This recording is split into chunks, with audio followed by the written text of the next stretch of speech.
विधान क्या बताता है भगवान का? पवित्र चारों वेद, पवित्र श्रीमद् भगवद गीता और पवित्र वो सच्चिदानंद घन ब्रह्म की वाणी, कबीर वाणी, ये विधान है परमात्मा का। तब परमात्मा ने कहा था कि काल जब कलयुग बीत जाएगा 5500 वर्ष, उस समय हम जाएंगे वहां पर और तेरे सभी पंथों को मिटा करके एक बना दूंगा। मेरे बच्चों को जो तूने डिवाइड करवा दिया होगा उस समय, क्योंकि सतयुग त्रेता द्वापर तक अन्य कोई धर्म मजहब नहीं था। इस कलयुग के ये ज्यादा से ज्यादा 2-2,500 वर्ष, अब जो आज से 2-2,500 वर्ष से पहले, उसके बाद ही हम विभाजित हो गए। लगभग 2520 वर्ष पूर्व हिंदू धर्म के प्रवर्तक आदि शंकराचार्य का जन्म हुआ और 32 वर्ष वो रहा संसार में, फिर उसकी मृत्यु होगी। उसके बाद फिर 2012 वर्ष हो गए ईसा जी के जन्म को। 30 वर्ष की उम्र में उसकी मृत्यु हो गई थी और लगभग 1400 वर्ष हो गए हैं इस मुसलमान धर्म को, हजरत मोहम्मद जी के जन्म को। और सिख धर्म जो है ये परमात्मा के कबीर जी जब प्रकट थे उसी समय नानक साहिब जी भी उनके समकालीन थे। अब हमारे इस काल ने हमें कैसे बिचला दिया। आदरणीय नानक साहिब जी ने कोई धर्म नहीं बनाया था। धार्मिकता को बढ़ाने के लिए, पुण्य कर्म बढ़ाने की एक विधि बताई थी। और सिख का अर्थ शिष्य होता है, शागिर्द होता है। और फिर आगे चल के ऐसे प्रारूप बिगड़ ही जाता है। अब जैसे परम पूज्य कबीर परमेश्वर जी ने, कबीर कोई समुदाय नहीं बनाया उन्होंने, कबीर कोई धर्म नहीं बनाया, कबीर पंथ का अर्थ होता है वो मार्ग जो कबीर परमेश्वर जी ने दर्शन किया, मार्गदर्शन किया भक्ति के विषय में, अध्यात्म के विषय में। और जो साधनाएं उन्होंने प्रमाणित किया कि इन साधनाओं से मोक्ष होगा। यदि हम उन्हीं साधनाओं को कर रहे हैं और परमात्मा के बताए मार्ग पर चल रहे हैं तो हम कबीर पंथी हैं, यानी कबीर जी के द्वारा दिए गए उस मार्ग पर चल रहे हैं।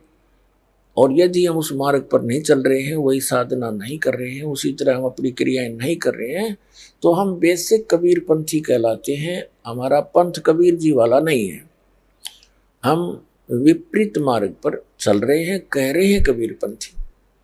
तो कहने का भाव यह है कि काल ने अभी करना था ये सारा काम, इसने कलम तोड़ रखी है। उसके बाद ये बना दिए कि इतने संत, ओहो, ये श्री शिवदयाल जी राधा स्वामी पंथ का प्रवर्तक। अब इनके बाद देखो एकदम कैसा तूफान आ गया, ना जाने कितनी ब्रांच होगी इसकी 100-150 वर्ष के अंदर। और लगभग आधे भारतवर्ष को इन्होंने मिसगाइड कर दिया, जिसमें अधिकतर इफेक्ट किया है इसने हिंदू धर्म और सिख धर्म के ऊपर। ये नास्तिक बनाने जा रहे हैं प्राणियों को।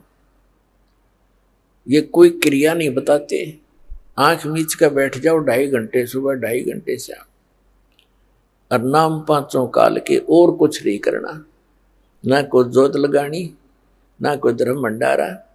ये खीर तक भी नहीं बांटते, सत्संग करते हैं, पानी की व्यवस्था करते हैं।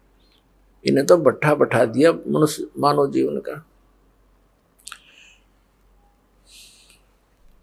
हमारे घरों में ज्योति जला करती थी पहले देसी घी की, प्रत्येक के घर में, विशेषकर हमने, क्योंकि दास का जन्म पवित्र हिंदू धर्म में हुआ, तो प्रत्येक घर में ज्योति शाम के समय तो अवश्य जलाया करते थे, चाहे जलावन 2 सेकंड के लिए, वो लात इसलिए करते थे छोटी जल्दी हो जाती, समाप्त हो।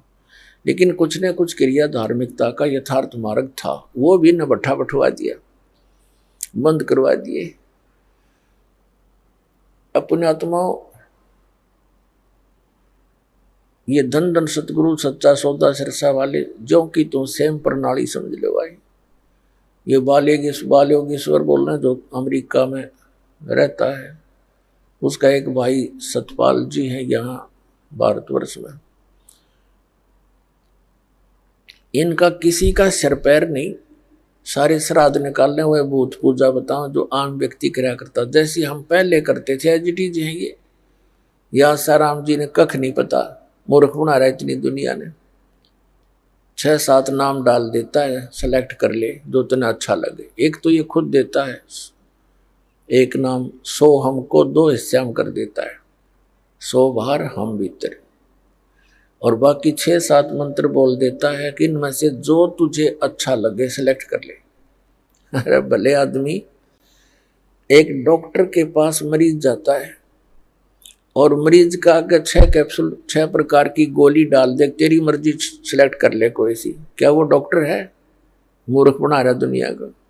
तो पुण्यात्माओं, इन न कित कित रोऊं और किस किस न रोऊं, या तो कुआ भांग पड़ी।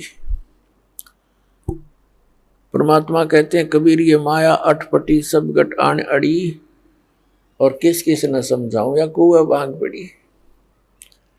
अपने आत्माओं, आपके रूबरू जिस भी संत महंत आचार्य शंकराचार्य का इतिहास दिखाया है, इनके पास कख नहीं पाया, कख भी कैख है भी नहीं इनके पास भक्ति का। और ये बोले श्रद्धालुओं को कितनों को गुमराह किए बैठे हैं। ये स्वयं भी पाप के बागी और काल के पक्के एजेंट बन गए।